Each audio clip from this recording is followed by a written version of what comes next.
Welcome to another edition of Magic Gaming Esports Academy webinar series presented by Florida Blue. I'm Kendra Douglas. Today, I'm excited about this one. We got a good one. We have CEO and founder of Esports Arena, Tyler Endres, who is here with us today. Hey, Tyler, how's it going? It's going pretty good. It's going real good. Thanks for asking. You've been busy today. We were talking a little bit about what you have going on. Can you talk about how busy your day's been so far? Yeah, we just get, over the years, we've opened up so many esports arenas and ran so many tournaments and whatnot that we just kind of accumulate a lot of equipment. And so whether that be production equipment, video gaming equipment, like keyboards, mice, and headsets, as well as like old Nintendo Wii's and like Xbox Ones, and it's just time to do a little spring cleaning in late summer. So we're a little behind, but that's what we've been up to today and just kind of getting ready for a big warehouse sale coming up here soon.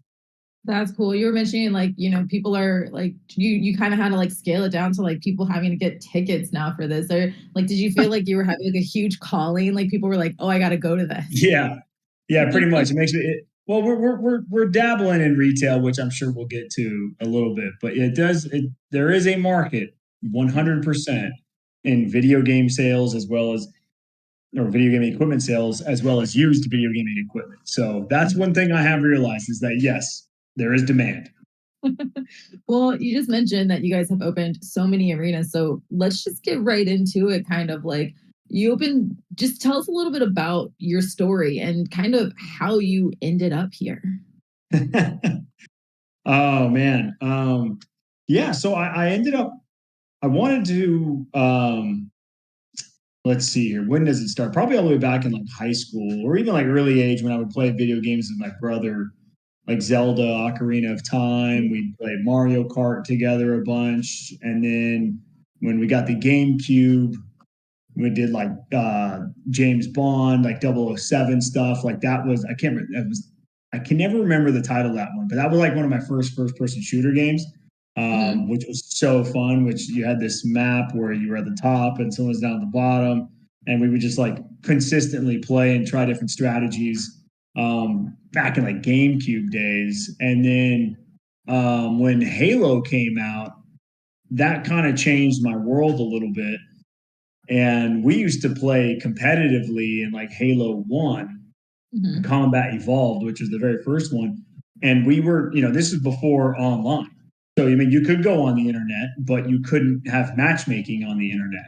And so if we wanted to find a match, the only way that we could find a match was to do this online server called Xbox Connect.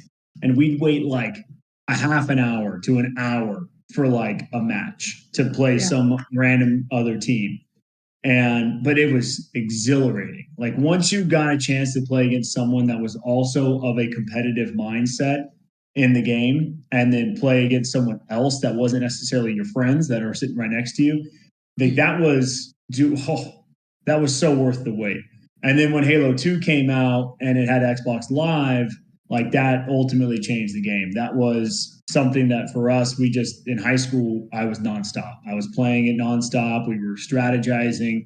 And then Major League Gaming was kind of growing to be pretty big at the time when they would host StarCraft tournaments and Halo tournaments.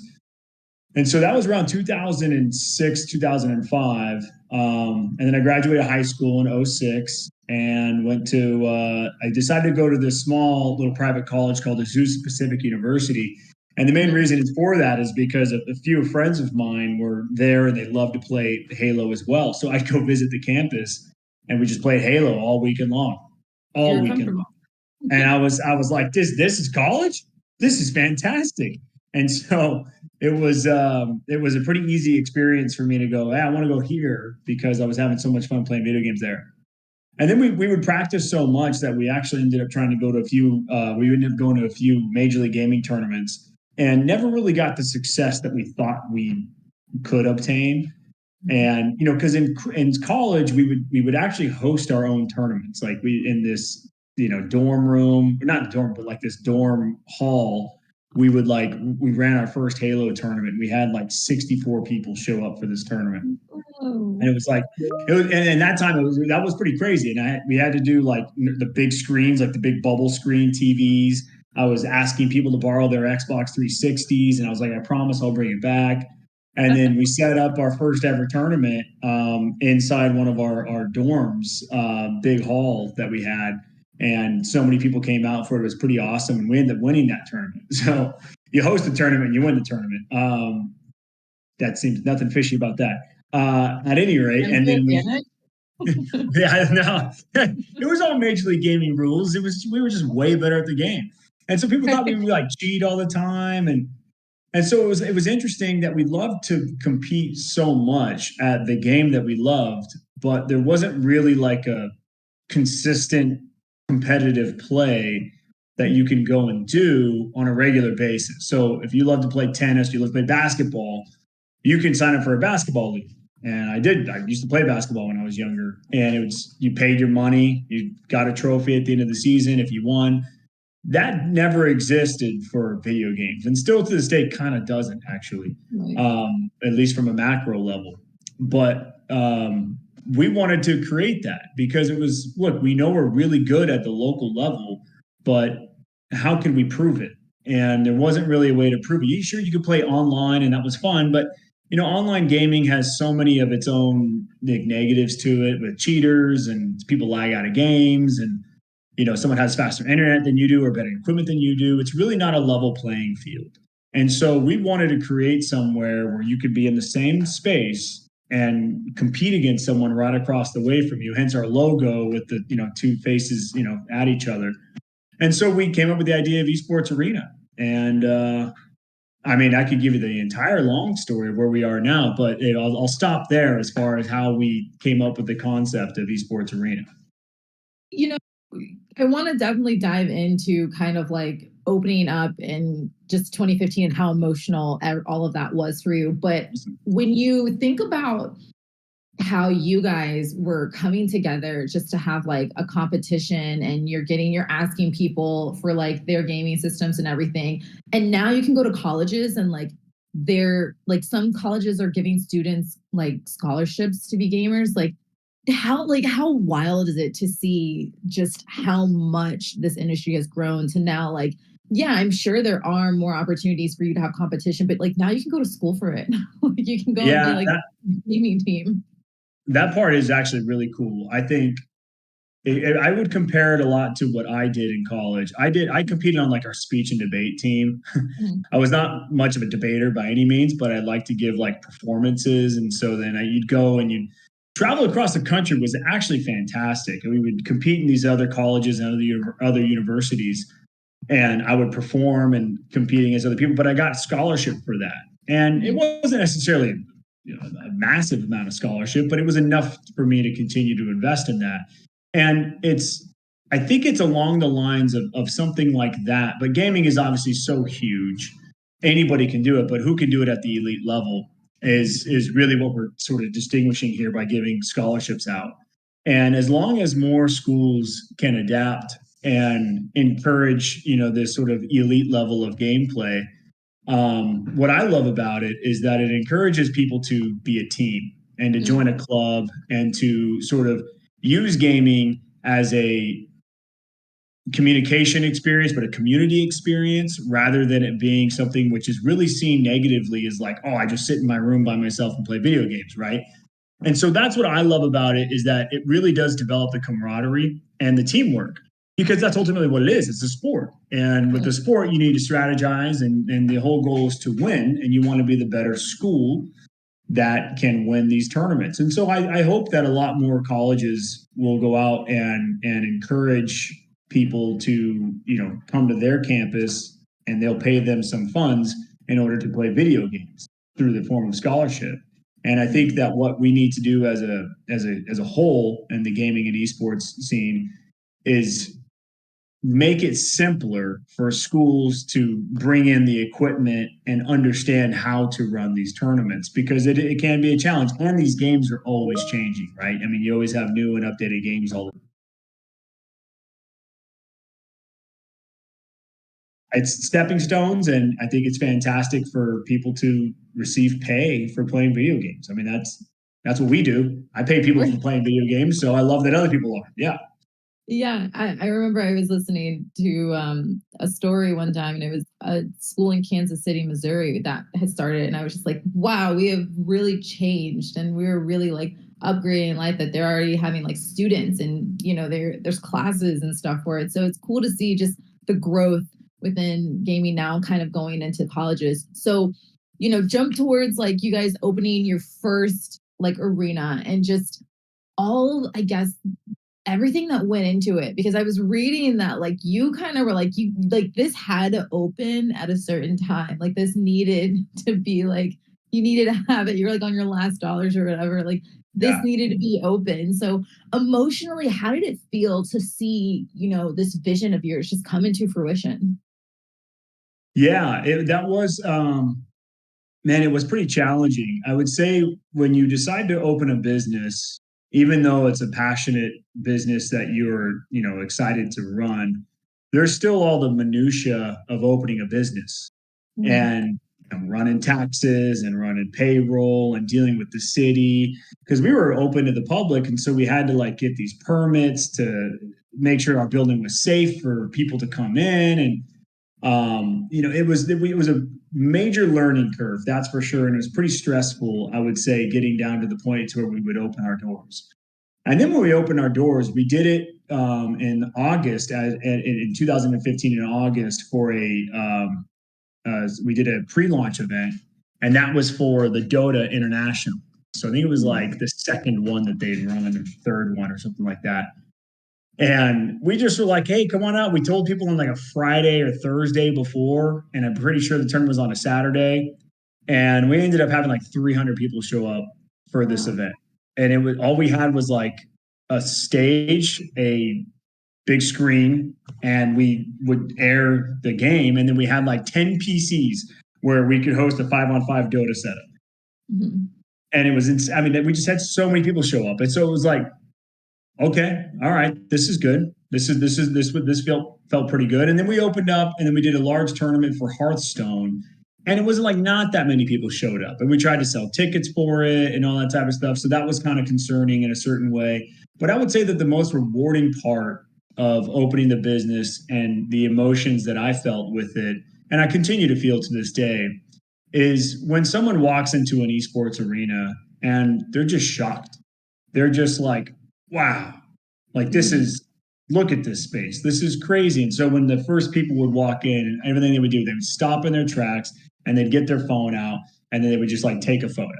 And every single time when that happened, it was just always just kind of like, oh, that feels pretty good because it was our design, it was our concept, and we built it out in a certain way that we wanted it to have that type of reaction. And so now we're got these little smaller esports arenas in Walmart stores, and you still see every person in like North America that walks by an esports arena, they go and they take their phone out and they take a picture of it because it's like, what the heck's this doing in a Walmart?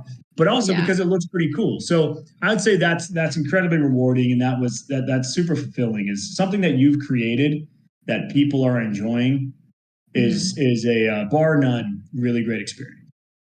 Why do you think it was like looking back, now but like looking back, why do you think it was so important to kind of open up this, like to open up the arenas? Like, why do you think, like, why do you feel like now, well, you can kind of say now you see where it's going, but looking back, kind of like, why was it so important to you to even like do this and even say, like, let's go, let's continue to, let's just try? That's a great question. I think initially you kind of like, I remember one time I was asked this question, like, when did you know? Like, when did you know you were Mhm. going to start a business? And I was like, I don't know. I mean, you just kind of don't. I remember the day I quit my job. That was a pretty momentous occasion. And I love that job. It was a great job. I was a good salesperson, got paid pretty well. But it was like, I'm working on this other thing. And this to me sounds way more fun. And you kind of run the numbers a little bit and you go, this could work out. Mhm. And so when we when I quit my job, I think that was probably and then when we signed a lease to that building, that was another thing too. There's always just like this next step. There's always a next step in Mhm. business. And when you want to start something. And so when you've gotten at least a number of steps in, well, there's really kind of no looking back. And so it's just one of these things when you ask me like how do I felt like I had to do it and why I felt like I needed to, I just think because once I hit those few hurdles of initially deciding to open a business, and it was just like, oh, well, now we're a snowball going downhill, and we can't really be stopped at this point because we've made so many commitments and we've made so many big moves to do, and we've gotten benefits from it too. So it was one of those things that was just like, we have to keep going because it's working. And it was just, the next thing after the next happened, and investment happened, another arena happened, and Walmart happened. It just, you just kind of, it just keeps happening. I know, like the partnership with Walmart. I mean, that had to have been like a moment when you're like, oh, I think this is real. Like we're really doing this. Like this is kind of like happening. I mean, what happened after that partnership? Like how did it take off? And did you see any of that coming? Like, did you even think that was gonna happen? No, not one bit. In fact, it was a unique time. I've gone through a number of unique times with this business. I think that when we first opened, we had a lot of hype around just the first ever esports arena, and we had this beautiful building, and so many people were coming out. And then we ended up getting investment pretty quickly to open up another one. And I was like 27 years old at the time, and that was just like, all right, you're going to give us this much money, and you're just going to give it to us for this much percentage of the company. And then at that point, it was also like, okay, well, this is real now. And then when we went out and built another arena in Las Vegas, that was pretty real. And then we did another one in Oakland. That was pretty real. And then, when Walmart came around, it was interesting because I thought they were just going to ask for like, hey, we want to like run an esports event, and if you guys can run something for us or sponsor an event, that'd be great. And so then we were like, when I showed up to that meeting, it was a very different meeting. It was, hey, do you think that this could work inside our stores at Walmart? And I was like, that's an interesting one. I've never really thought about that, but I was like, I guess it could.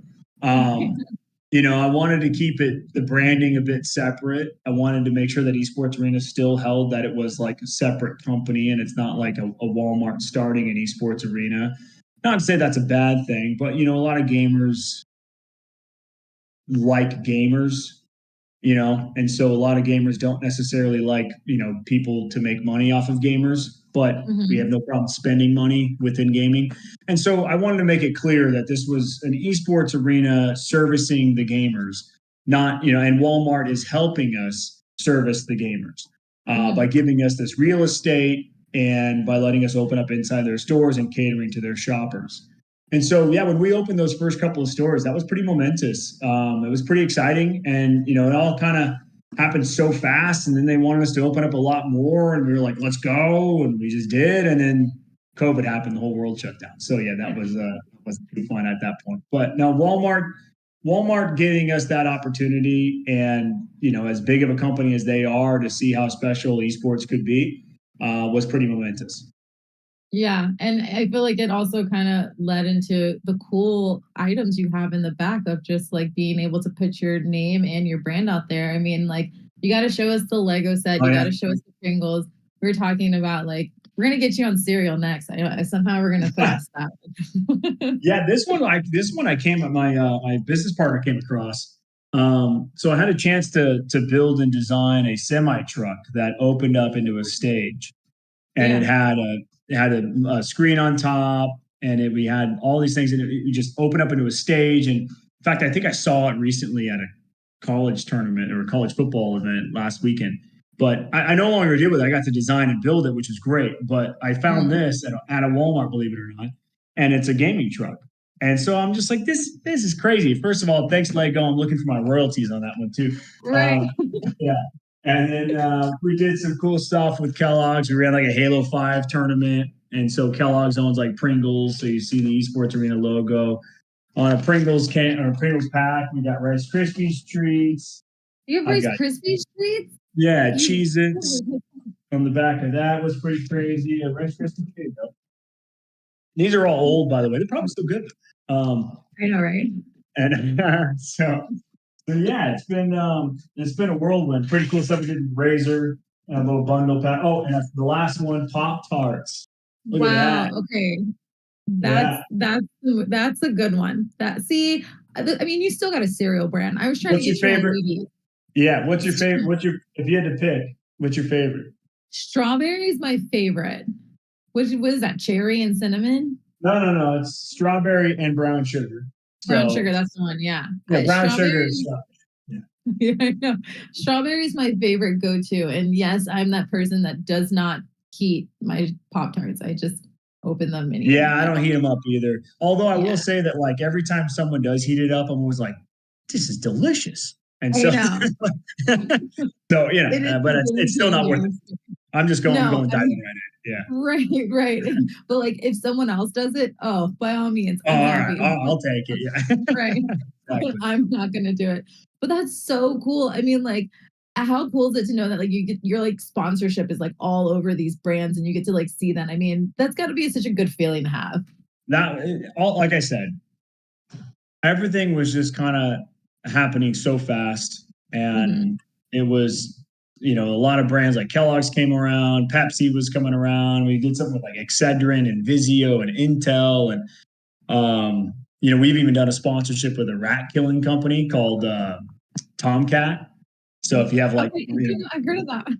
yeah, so like we do Apex Legends tournaments all the time, and if you get knocked out or if you are one of the last remaining member of your team in the game Mhm. and you have like because Apex Legends, you have a team of 3 and you just want to, and it's battle royale. So the longer that you're in the game, the more points that you can earn.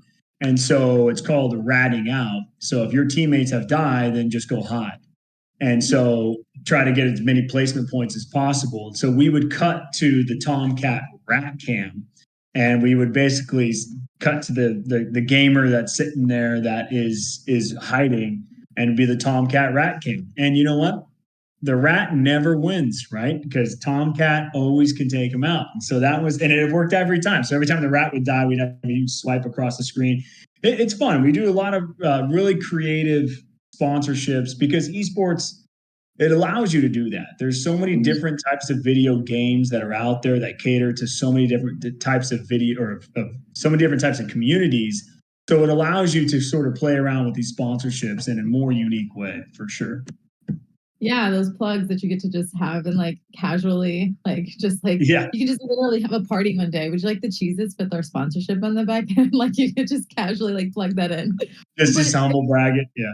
right, yeah, with the humble brag. I love that.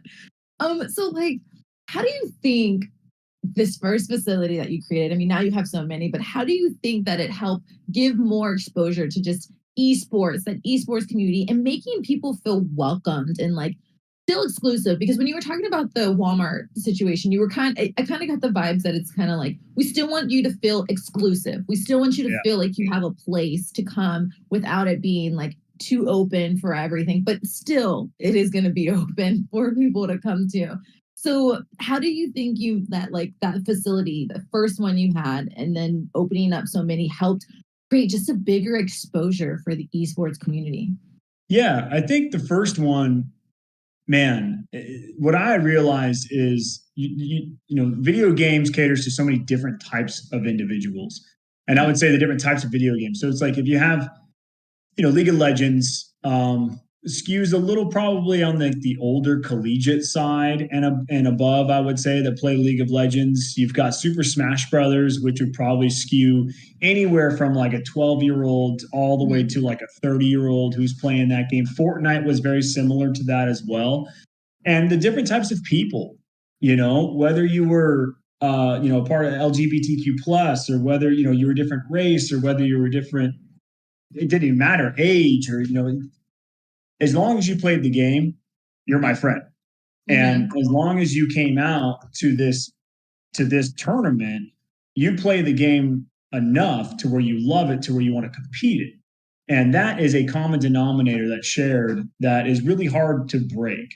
And so for me, when I would see like these kids show up in these Walmart stores or even an esports arena in Santa Ana, we bridge the gap with Hispanics and Asians and Caucasians and so many different communities that I didn't care. It was just I'm sitting here playing this video game with you, and Mhm. that to me was a whole separate type of community. and everyone loved each other in that realm. Everyone did. I mean, you would trash talk, sure, but it's like, dude, you trash talk someone on a basketball court too, and you still have the same respect for someone that way too, right? So, but in the Walmart store, it was interesting. I'm reminded of a story in Roseville, California, when we had a Super Smash Brothers tournament. We had a successful Super Smash scene. We still do have a successful Super Smash scene in all of our stores. And on a Thursday night in Roseville, California, I remember this kid who's probably 12, 11 years old. And everyone there is pretty good. Like it's a pretty good Smash scene that's up there. And they're probably in their, high school age to college age. And this kid showed up with his mom and he got O2'd. So he just got out of the bracket right away and was pretty upset. I could see visibly a little emotional. But all the people that sort of were around, they were like, hey, come out early next week. Let's practice. We'll teach you some things. Like, you got this and you're really good at this. And so the kid was like a little bit more pumped up afterwards. Mm-hmm. And I came back that next week and sure enough, he was there again. And I was talking to his mom and he was saying like he's been playing nonstop since he left last week to try to compete and get better at the game and to be a part of that community. And that was pretty fulfilling as well. I think that stories like that happen every day at an esports arena. And if you're a gamer, it's great to find friends online. It's very easy to find friends online, I would say, being a gamer. But to find friends in real life that are also gamers and specific to your video game that you like, it's really challenging. And Esports Arena is probably the best place to provide that type of community. That's so cool. And that kind of helps me segue into the next question of just like women in gaming and in sports. And do you think that you saw like your company and just the more arenas opening up, giving, women in esports an opportunity to feel like they can be a part of this as well and just, feeling comfortable and a part of that family? Oh, totally. I think, that is always a question that I feel as if I don't necessarily have the best answer for. Mm-hmm. Women in gaming it's like, I don't know. There's just a lot of things that like guys like to just, have kind of grown up for the longest time. They just like to do together. Mm-hmm. And, there's a lot of things that women like to do together as well that guys probably wouldn't want to do. And I'm stereotypical guys, stereotypical women, whatever. But, there's just, you typically have these clumps and communities that will follow that way. But I will say that women now, especially gamers as a whole, are being way more accepted. I mean, when I was going to college, you weren't bragging about the hours of Halo you played the night before at a party with the girls next day. You just weren't. And so it wasn't something that was seen as like attractive. It was kind of seen as like you're wasting time and, you weren't really accelerating, like go out and throw a football or something like that, But so gaming as a whole, with the movement of Twitch and YouTube and, all these influencers like Ninja and Nick Merckx and the popularity that these folks can get has created folks like Pokimane. I know there's dozens other of female gamers that are out there that now have gotten to that popularity level to where it's more accepting to be a gamer and to just be a gamer as a whole. So I would say that, now women, because gaming is not seen as something that is more of a time wasting thing, but it's more of just a community and fun thing to do, that I think it's had more acceptance and it's been opening up for all different types of individuals and folks to play video games. And if you're a girl and you're playing a video game, to me nowadays, if you hear a girl's voice online when you're playing a video game, it's not nearly as shocking as it was probably 10, 15 years ago when you heard a girl's voice online. Who's that? Playing a girl? So, and she's really good, And so now it's pretty common and it's acceptable. And I love that. I think it's the way it should be because gaming truly is for everyone. And I think the more girls that will pick up and play video games, it's just going to blur that line from who's good and what type of person's good and all that type of stuff, So, and again, it's like, because like real sports, the human body is so different in different individuals. And so like there's advantages and disadvantages and whatever for that. But in gaming, it's predominantly up here, right? And it is like how fast you could do with this stuff and this too. but it is predominantly up here because this needs to move with that. And so I think that women will have a far more advantage, and I would love to see more women try to compete in video games and try to go for that esports level type of competition. That's cool. So in 2020, you guys had what, the Esports Arena E Series or Series E, and that Series announced E, that you guys, yeah, Series E, and that announced that you guys were paying 40 players salaries for their time for competing. Like, did you ever think like you could get to that level and get to that point? And how did it feel to know that you guys were able to make that happen? Yeah, so that one was a crazy, crazy idea. And honestly, I loved it. I still we've postponed Series E to focus more on the Walmart partnership and the retail that we're now building out, which is taking a long time. But regardless, once we get over some large hurdles, man, oh man, it's 40 players. I'm hoping to go for like 4,000 players that we could be paying to play video games. And it can be done. The ecosystem just, I mean, think of how many people get paid to play football. Think of how many people get paid to play basketball, not even at the pro level, but at all those sub levels below. And so the numbers are there, the market is there. It just, they all need to connect. And I think that e-commerce and retail, and that'll help bridge that gap. But to your point of connecting, paying these 40 players, what we were able to do with that is connect the brands directly with these players. And so we had like Team Intel versus Team Razor versus Team Pringles and Cheez-Its and so on and so forth. And so we're able to take the dollars from the sponsors and feed it back into the system. And that's always been our goal, is to just create a bunch of new pro players and do so in a way that's more complementary to the scene, because esports in general has really sort of like, it's just mine. And people want to like own their own sport or own their own esport. And I'm victim of this too, right? It's like, well, I've got a great idea. I don't want anyone to know it.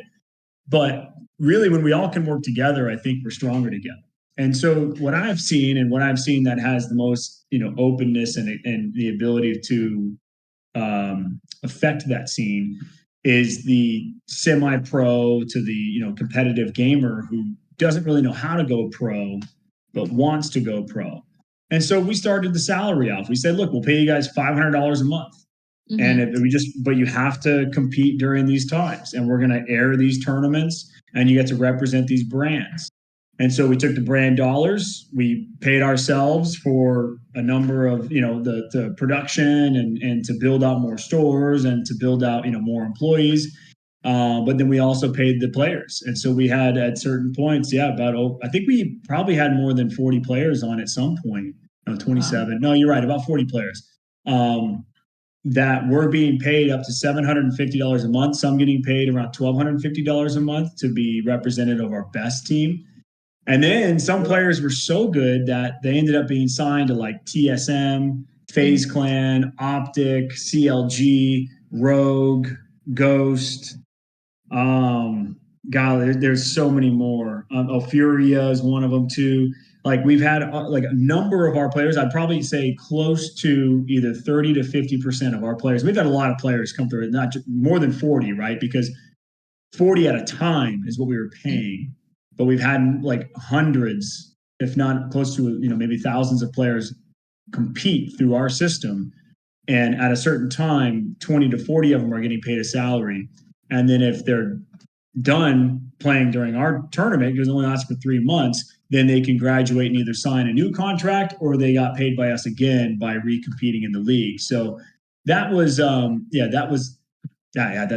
think that if you're a passionate gamer and you don't really know where to go to next in order to like prove your skills, it's the Series E was that proving ground of a tournament. We're working on a new product now that, I can't say much about it, but I am incredibly excited to launch this product, and it's going to serve anybody and everybody that thinks they're a really great gamer and they can just kind of do it whenever they want, not have to wait for a tournament to start. They can just go and see how well they are at it. So I think that and then earn money, hopefully, if they're pretty good at it. So I think earning a salary in esports is something that has been too blurred in the past, that I think is what's going to be the next wave of, I think, esports success.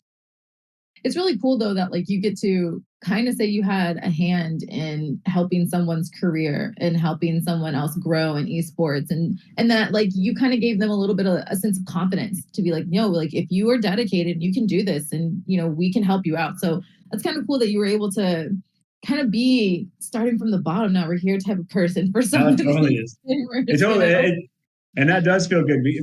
One story, a couple stories. I mean, a couple pros that have gone and made some really good money.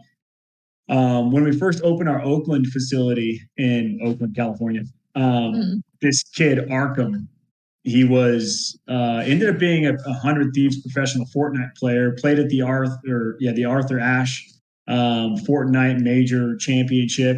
Ended up winning, I think, like $500,000 to $600,000 on that tournament. He played in our very first event in Oakland. We ran a Smash Brothers tournament and a Fortnite tournament. We had a food festival out front, and we had like 4,000 people show up for this opening event. It was crazy. And this kid was 13 years old, just annihilating the entire competition. I mean, he was keyboard with mouse. He was just like going. Builds were insane. He brought a crowd. I mean, we were all watching this kid, 13 years old, and just annihilated the competition. It was so cool to see. And he ended up getting signed by 100 Thieves. So I don't know if he's still competing. I think he might be retired now, but his name was Arkham, Arkham. Was one of our first success stories that we've had. And that was really, really cool to see. See, that's cool. Legit started from the bottom, now we're here type of story. You were like a part of that. So for you, if you could just take yourself back to, I mean, even high school you, like, could you ever imagine that you would play such a pivotal role in such a big role in esports? Like, could you have ever imagined that that was going to be your calling in a way? Well, I really thank you, first of all. That feels really good to hear. A lot of times gaming's a tough world to live in, and you got to have some major thick skin. And what I've always been able to do is sort of stay in behind the scenes. I don't really do too many interviews. I don't, you don't see me. I do on some of our on-screen stuff. And so people see Esports Arena as just Esports Arena. And that's the way I've kind of always wanted it to be, as much of a center of attention person. I think my whole family would say that I am. When it came to the business, I let sort of the business speak for itself. But look, I think that's really cool. And I think that when a lot of people, because I'm meeting I moved into a new neighborhood, and a lot of the people, my new neighbors and stuff, and when they sort of hear about what I do, they kind of look me up afterwards and they'll tell me, and they're like, "Oh my God, I had no idea you were part of that or doing something like that." And I just go, "Yeah, I mean, it's great to know that people out there recognize the impact that I've had on the scene." I think that owning a name and company like Esports Arena really did build, and then in Vegas and in Walmart, and what we've been able to do with Series E. I hope to continue the legacy, and I hope to really impact the scene is far better than what I've done thus far. I think if it weren't for me and the team that's behind me, I wouldn't necessarily, the team's everything. And you gotta have some really good, loyal people on your staff that can see your vision and help execute that vision. Because if you really don't, then I think, it's at that point you kind of, it's hard to really execute. So having a good team surrounding you is really the ultimate goal for becoming success. That's cool. And hey, thanks for doing the interview with us, since you don't do too many. So how did get that out there too? No, it's good. I appreciate it. I mean, you guys reached out. I was like, yeah, sure, why not? It's gotta be funny. You're probably like walking the dog, just minding your business or something, and then someone's coming up to me like, "Do you know who you are?" And you're just like, "Yeah." That's like, yeah, I guess, sure. Yeah, I just want to go inside, but yeah, thanks. No, you want to play some games? Like, I'll do that. Yes.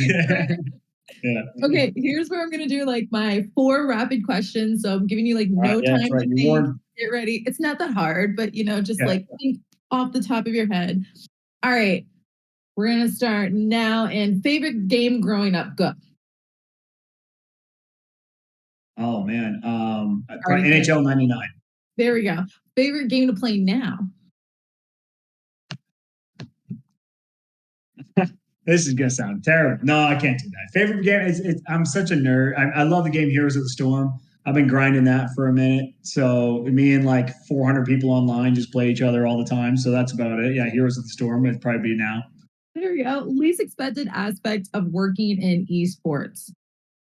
Least expected what? Aspect of working in esports. So like, what did you least expect would happen when you worked in esports? Oh, geez. Tough one. I don't know what is the least expected thing. I mean, probably Walmart. I mean, that kind of came out of left field. So that one was way left field. Yeah, that one for sure. And then coolest place esports is taking you. That's a good one. Man, I've been very blessed. I'll say that.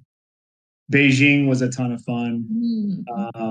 The floor seats of the Suns game, I think, was really cool.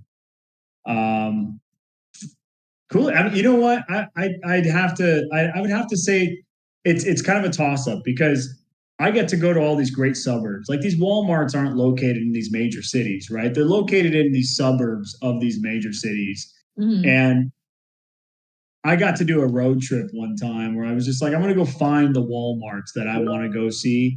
And so I took a road trip across America. I started in Minneapolis. I brought my golf clubs with me. I followed Dave Matthews Band and I drove all the way down to Orlando where I finished and I found that store over there. So anywhere along those travels, I'd say was probably the most unique places I've seen. America's just great. It's just so great to see how awesome this country is and the people and all the suburbs. And it's just, yeah, it's fantastic. There's beauty in all over the world. So, yeah. That's so cool. Did you have fun in Orlando? That's my shameless plug right there to incorporate. Orlando was one of those ones where it was like, when I got there, I was like, okay, I'm back in a big city again. You know, when you go to like, I did Raleigh, I did like Nashville. Nashville was obviously, Nashville could be my favorite. Nashville could be the best. Nashville's actually. a cool spot, should be in. That was, golly, there were some good times in Nashville. So yeah, and we've got a spot out there. So yeah, that was fun. Oh yeah, the food in Nashville too. You just can't. It's just the music. I like the live music. I like to dance. You know, it was just yeah. And then you go to one bar and you get the exact same thing. And so Nashville was a really good time. That's so true. So, what would be your advice to those who might want to be in a similar or same career field as you? Well, to start your own business, for one, there's so many different ways to start your own business, I would say. So I'll do the business side, and then I can do the esports side. On the business side of things, it's just like all those things I mentioned beforehand. You never just know that you're going to start your own business. It's never I'm going to do this. It's always just you're either working a job and then you're working on the side hustle, and then the side hustle just consumes the job, and so then the side hustle becomes the business. I've been doing it since 2013 now, and it's just my life, you know. So you have to be able to learn to live with that. And I think one of the biggest compliments I've received as of late has just been adversity. And so the world's never we're this small, less than this small in this world, right? And it's great to have an impact. That's fantastic. But the world's not going to crumble if you get a bad email or you get a bad news on something or something doesn't go through. And so having adversity through that and adapting and to sort of strategically have a backup plan has just always helped me out immensely when it comes into owning your own business. And so adversity and adapting, I'd say, are two huge traits to have when starting your own business. And then from the esports side of things, I think going to tournaments, like physically going to tournaments and seeing how they're run and understanding that is really key. I've had a lot of staff, go on to bigger and better roles within esports and gaming just in general because they did the dirty work. They grinded the time at one of our stores or one of our arenas, and they ran tournaments. They understand how to troubleshoot when problems arise. They understand how to mitigate problems. They understand how to make better efficiencies and flows for the tournaments. And so when you work at an esports arena, it really does gear you to be much better prepared for going into esports and gaming. And then on the gaming side of things, look, that's a little outside my world. There's a lot of coding that goes involved in that. I've got no idea. But what I also do know is there is a lot of need for good graphic designers out there. Mm. And if you could be a great graphic designer that can be creative, have some good visionary, can be speedy, like that, I think is a great field to go into because you can do anything with that. You can go into design, you can go into video game design, you can go into private wealth. I don't know. Being a graphic design, everyone needs a graphic designer. So I would say that's a good field to go into to start your journey into video gaming. Yeah, I completely agree with that one. And how do you see or how do you want to see your brand grow? And what's like, I guess, what's in the works now? I know you said you can't mention everything, but like, what are you up to now? What are you doing? Yeah. So we're still trying to run tournaments faster and smoother and get more users. Esports was something that was so physical, even though it's a digital product, Yeah. but to be in a physical space, that COVID has now really transitioned into more of a digital space. Mhm. And so the things that we're working on now is how to make esports arena digital. And it's a place of community. And there are a lot of places of community that exist online. And whether or not that community can service your needs and desires is where I think that you'll end up joining that community. And so hopefully we can create a pretty cool online product that services the type of stuff that you're into as the gamer, the type of stuff that you're into as the viewer. And so we're working on a lot of things that can make that seamless. And I could see Esports Arena, the brand. I've always tried to sell like apparel. I've always tried to sell. We did try to sell gaming PCs. That did okay. I'm going to get back into doing that too. I think gaming PCs is something that a lot of people don't really know too much about, or like, how do I buy a gaming PC? It's like, well, there's millions of configurations that are out there for a gaming PC. How do you know that this one's specifically the one that you want? Right. Price is obviously a huge part of it, but to bridge that gap, and Walmart does help allow us to bridge that gap to like the parents of these kids and things like that. So I could see us getting more into the hardware space, but Esports Arena as a brand, I'd love to see. Who knows, metaverse, wherever that goes, but Esports Arena could be some digital platform to where all my esports services and needs are or within the arena, is I guess I would say. Now maybe like some t-shirts with like and hats and socks and Yeah, right. So here we go. This is my like one shirt that I got, and I'm surprised I wore it today too, actually. But Esports Arena, we try. We try the apparel game. It's tough, but it's tough. and so there's a lot of ways to make money on apparel. I don't necessarily think saying Esports Arena on a shirt is the proper way to make the most amount of money. But people buy them still, and every time I see them, I was like, "Dude, look at that! My shirt. I love that." Come up with like a new idea. I don't know. We'll come up with one. No, I'm sure. Hey, now that we're talking about it, who knows? Like some brand might be like, we want to put you with want to do a collaboration brand shirt. So who knows? Could happen. Yeah, I know. Apparel's a tough game to get into. That's for dang sure. But if there's someone out there who's willing and goes, you know what? I think I could help this guy out with his apparel needs. Hit me up on LinkedIn. Let's go for it. Yeah. So, Tyler, one of the big things that we talk about here is mental health and just spreading awareness on mental health. So, do you have anything that you can share about how you focus on your mental health so that you can be at your best in your role? Yeah, I've gone through a lot of struggles. It's difficult to run a business and be the figurehead. You're either someone's favorite person or you're the worst person in the world. Mm-hmm. And that plays a big toll on the way that you can approach life. Mental health is it's so important. It really, really, really is so important. One of the ways that I like to look at it is your brain's only this big, right? I don't know, it's a yay big. And so if your brain has this much space and this much capacity in it, and you're filling it so much with negative thoughts, then you're really not allowing for the rest of that brain to take over and control the positive thoughts. And so I've always thought like you're just wasting mind space. And I've said this a lot to people that are close to me, that the more we focus on things that are going incorrectly or things that could go incorrectly, and it's good to be prepared, right? I wouldn't necessarily say that's a negative thought, but if you're just consistently thinking of ways and telling yourself, no, you can't do that because of X, well, then you're focusing too much on the negative. And I think that our mind has only so much capacity to it. And it's like real estate, that we're just wasting this real estate, this prime real estate in our mind on just like so many negative thoughts. And if it's not a positive thought, if it's not a creative thought, if it's not a thought that's providing happiness or joy to your life, then that's a waste of space and it's a waste of real estate in your mind.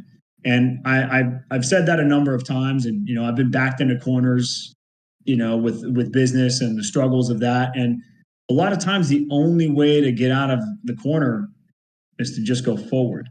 And so you can't go forward with negative thoughts. You can only go forward with positive thoughts, creative thoughts, thoughts that are going to impact your life and others that are around you that in a positive way. And it's just so simple. And when you think about it, like I said, right, we're this small in this huge universe that we live in. We are just so small, but you do mean something. You mean a lot more to some people than you think you do. And I think that, the weight of the world is never on our shoulders, never. And if you can sometimes I'll be like, oh, shoot, how am I going to get through this? Right. And I take a step back and I go, it's not the end of the world. It's not the end of the world. Your problems are this much compared to other people's and their problems that they're going through and the adversity they're going through as well. So don't waste your real estate in your mind on the negative thoughts, and keep it in that positive realm. It's helped me in life. It's helped me think in a sort of more macro level, which I've really appreciated. So mental health, incredibly important. Stay positive. Yeah. And kind of going into that, was there ever a moment that you thought you were just going to quit, just wanted to give up, wanted to like just say like, you know what, this isn't worth the stress, the drama, or anything? Was there ever a moment you had that? What? Every other day. That's COVID. COVID was tough. Transitioning out of that and trying to find ways to make revenue. I'd say right now I'd say we're feeling the effects of COVID more so than we were during COVID. I think during COVID, we were all getting a lot of stimulus money. The businesses were getting stimulus money. And so you were and so brands were spending more money too during that time. And so it's kind of been like an overall down year in spending in general. So we've had to get real creative. And yeah, man, I'd say esports in general can be wearing and can take a toll on you for sure.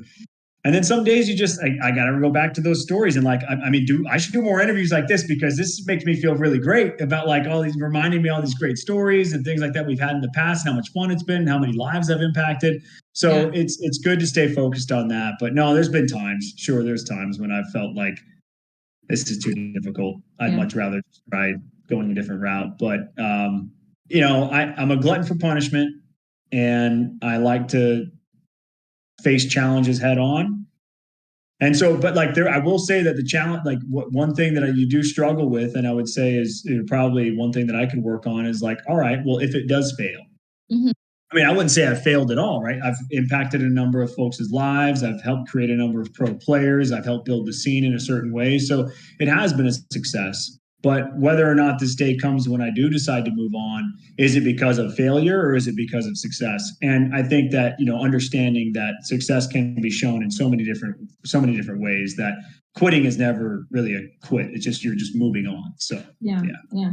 I'm always really hard on myself too. And like one of the advice I got from like a mentor one time is like, embrace and enjoy the moment where you're at and use that to take it where you're going next. There you And go. and so I think I always remember that and kind of keep that in the back of my head. Like, even like you mentioned, like, you have hard moments, you have hard times, but you embrace those moments, you embrace the positives of where you've been at, and you take it moving forward. Because, like, you can take on anything now. Like, you can, you've Yeah. already been through that problem, you already had that issue. Like, you can continue to keep it going now. So yeah, I hearing what you were saying, I was like, ah, it reminded me of, like, just that tidbit from my mentor. So yeah, Cool.